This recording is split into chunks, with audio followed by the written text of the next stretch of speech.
افغانستان مذاکرات کے اوپر ہارون صاحب میں بات کروں گی، مگر آپ نے بریک سے پہلے شہباز شریف صاحب کی بات کی تھی۔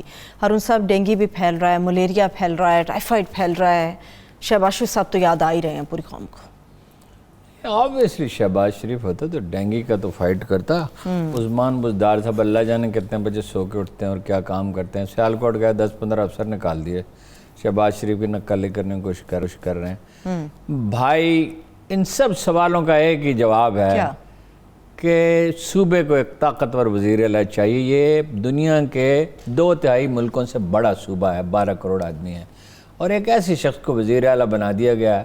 بس اب میں کیا کہوں، بس مزید کچھ نہیں کرنا۔ ٹھیک ہے، وزیر اعظم بھی تو بڑا طاقتور ہوتا ہے، مگر CNN کی خاتون اینکر انٹرویو کرتی ہے اور عمران خان صاحب کے بارے میں کیا لکھتی ہے ہارون صاحب کہ ان کے اختیارات کتنے ہیں؟ لکھا نہیں، اس نے کہا ہے، اس نے CNN کو انٹرویو دیا کہ ان کے اختیارات اسلام آباد کے میئر سے زیادہ نہیں ہیں۔ میرا خیال ہے اوور سمپلیفیکیشن ہے، یہ بات صحیح نہیں ہے۔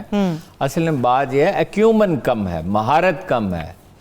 اس نے کہا، مہاتیر محمد نے کہا تھا 2 چیزیں ضروری ہوتی ہیں لیڈر کے لیے، سیاست کو سمجھتا اور اکانومی کو سمجھتا ہو۔ یہ دونوں چیزیں وہ لیک کرتے ہیں، باقی میں بات آپ سے عرض کر چکا۔ ٹھیک ہے، چلیے اب افغانستان کی صورتحال ہارون صاحب، اس کے اوپر بھی امپورٹنٹ ہے چیزیں۔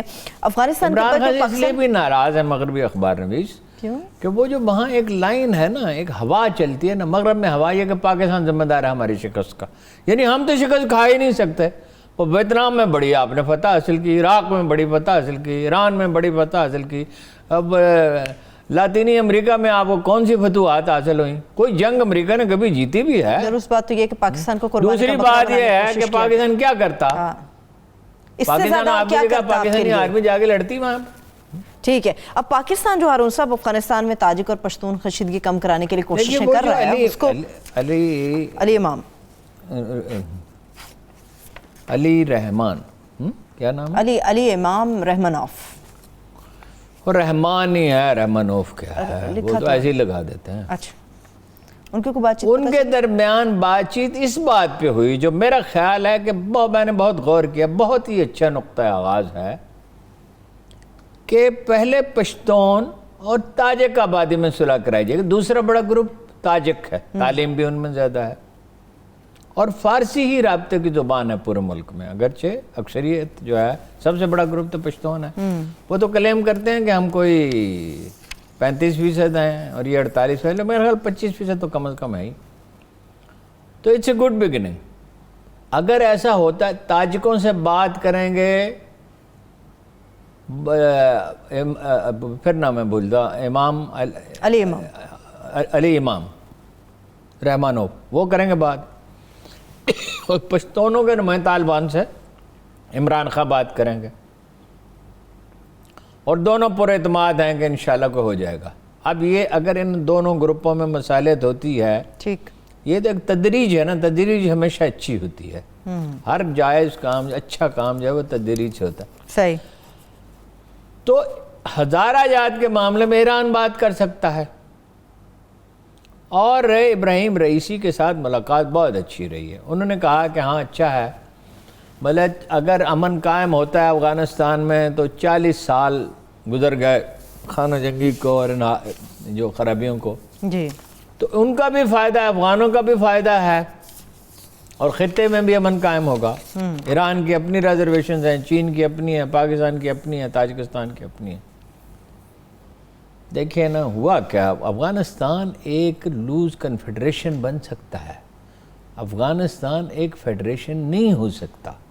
قبائل ہیں، وہ تو جدید زرعی دور میں بھی داخل نہیں ہوئے، صنعتی دور تو ایک طرف، پہلے کمیونسٹ آ گئے، کمیونزم نافذ کرنے کے لیے، ذرا ملاحظہ فرمائیے۔ اور حالت یہ تھی کہ کمیونسٹ پارٹی کے بھی 2 حصے تھے، ایک پرچم، ایک خلق میں پشتون زیادہ تھے، پرچم میں فارسی بان زیادہ تھے، وہ آپس میں لڑتے رہتے تھے، قتل و غارت ہوتی رہتی تھی۔ پھر یہ جمہوریت نافذ کرنے کے لیے آ گئے قبائلی معاشرے میں۔ تو دیکھیں جو ایک سوشل کانٹریکٹ تھا نا، جو احمد شاہ ابدالی جو تھا، وہ بادشاہ افغانستان اور ترکمنستان کہلاتا تھا۔ وہ اس کو تسلیم کرتا تھا کہ آبادی کے مختلف گروپ ہیں، وہ ایک سوشل جس میں تاجکوں کو سرکاری ملازمت میں ترجیح دی جاتی تھی، قبائل اندرونی معاملات خود نمٹاتے تھے، حکومت کا عمل دخل کم تھا۔ اب یہ ایک اور طرح کی حکومت ہے، اس میں مرکزیت ہے، تو یہ طالبان کو یہ بات سمجھنی ہوگی. لیکن اس میں ایک ڈائلما ہے, وہ یاد رکھیے. جب انکلوسیو گورنمنٹ آپ کہتے ہیں, دنیا کے کس ملک میں انکلوسیو گورنمنٹ ہے؟ یعنی کیا ڈیموکریٹ اور ریپبلکن مل کے حکومت بنائیں گے؟ کیا پاکستان میں کانگریس اور جنتا پارٹی مل کے حکومت بنائیں گے؟ کیا پاکستان میں عمران خان پیپلز پارٹی کو ان کو شامل کر سکتے ہیں؟ لیکن ایک ڈائلما ہے. لیکن وہاں معاملہ پارٹیوں کا نہیں, ایتھنک گروپس کا ہے. لہٰذا اب ان کے لوگ تو لینے ہیں, مگر وہ لوگ لینا جو ان کے لیے بھی قابل قبول ہوں. ہزارہ میں سے وہ اپنے آدمی لینا چاہیں گے, صحیح, لیکن لے لیں مگر ان کے لیے قابل, ان کے مفادات کی نگہداشت کریں. یعنی کہ ان کے لیے قابل قبول ہونے چاہیے, ان کے مفادات کی نگہداشت کریں. وہ جمہوریت یہی ہوتی ہے, شورائیت بھی یہی ہوتی ہے. جمہوریت اور شورائیت دو الگ چیزیں نہیں ہیں, الٹیمیٹ انالیسس میں ایک ہی ہیں. اسی طرح مطلب ایک چھوٹا سا طبقہ ہے نورستانی جو یونانی نسل ہیں, بھائی ایک وزیر تو ان کا بھی ہونا چاہیے نا. اسی طرح ترکمان ہیں. تو میرا خیال ہے کہ وہ اس کے لیے ترکی خاموشی سے بات کرے گا, کیونکہ شور شرابہ کر کے انہوں نے دیکھ لیا اس کو کوئی فائدہ نہیں. اور یہ طالبان نے اچھے سگنل دیا کہ ہمارے بھائی ہیں ترکی والے, ہم ان سے مدد چاہتے ہیں. اچھی پیش رفت ہے, یعنی کہ یہ اچھی پیش رفت ہے. ٹھیک ہے, تو امید ہے کہ کوئی بہتری. لیکن اگر صلح نہیں ہوتی, دیکھیں مسئلے کا حل تو یہ ہے کہ ایک ملک اتنے وسائل رکھ, $2000 بلین امریکیوں نے یہاں ضائع کر دیے. مجھے یہ اچانک یاد آیا کہ اتنا ہی نقصان جو ہے وہ عراق ایران جنگ میں ہوا تھا, $2000 بلین کا, اور مڈل ایسٹ برباد ہو گیا اس کے نتیجے. اور یہاں اس کو بیچ میں چھوڑ کے چلے گئے. کیا کہتی تھی ہیلری کلنٹن کہ اب بیچ میں چھوڑ کے نہیں جائیں گے. تو کیا ہوا؟ اور ہم سے یہ توقع رکھتے ہیں کہ جی ہم انڈیا کی بالادستی قبول کر لیں. یعنی ہر وعدہ جو ہے وہ جھوٹا ہے اور ہر وعدہ وہ توڑتے ہیں. صحیح ہے, ٹھیک ہے. چلیے 1.5 منٹ ہے ہارون صاحب. افغانستان کی صورتحال پہ تو بڑی خوش آئند اور بڑی اچھی پیش رفت ہو رہی ہے. کشمیر کے حوالے سے پاکستانی گورنمنٹ کیا کر رہی ہے؟ دیکھیں نا, وہ مقبوضہ کشمیر پہ کل بات کر لیں گے. مگر آزاد کشمیر میں تو میں نے آپ کو بتا دیا کوئی کام نہیں ہو رہا. وہ 4-5 کا گروپ بنایا ہوا ہے تنویر الیاس نے. اچھا, یہ جو وزیر اعلیٰ صاحب ہے ان کی سمجھ میں ہی نہیں آ رہا. ان کو بھی عثمان بزدار کی طرح 300-400 سال چاہیے کاروبار حکومت سمجھنے کے لیے. وزیر اعظم عبدالقیوم نیازی صاحب, عبدالقیوم بزدار, ٹھیک ہے. نیازی بھی تو ان کا تخلص ہی ہے نا, وہ نیازی تو نہیں ہے. خان صاحب خود حیران تھے نیازی کہاں سے آ گیا. ہاں, تو نیازی بھی بزدار کیوں نہیں تخلص رکھ لیتا. تو ججوں کا آپ کو بتا دیا ہے, کوئی ایجنڈا مرتب نہیں ہو رہا. کابینہ کے 2-3 اجلاس ہوئے ہیں جس میں کچھ فیصلہ نہیں ہوا. بیرسٹر سلطان محمود بھی ٹھنڈے ہو کے بیٹھ گئے. تنویر الیاس بھی ابھی موقع کے انتظار میں ہیں کہ کبھی کوئی موقع ملے گا. کشمیر میں اس طرح کی چیزیں ہوتی رہتی ہیں.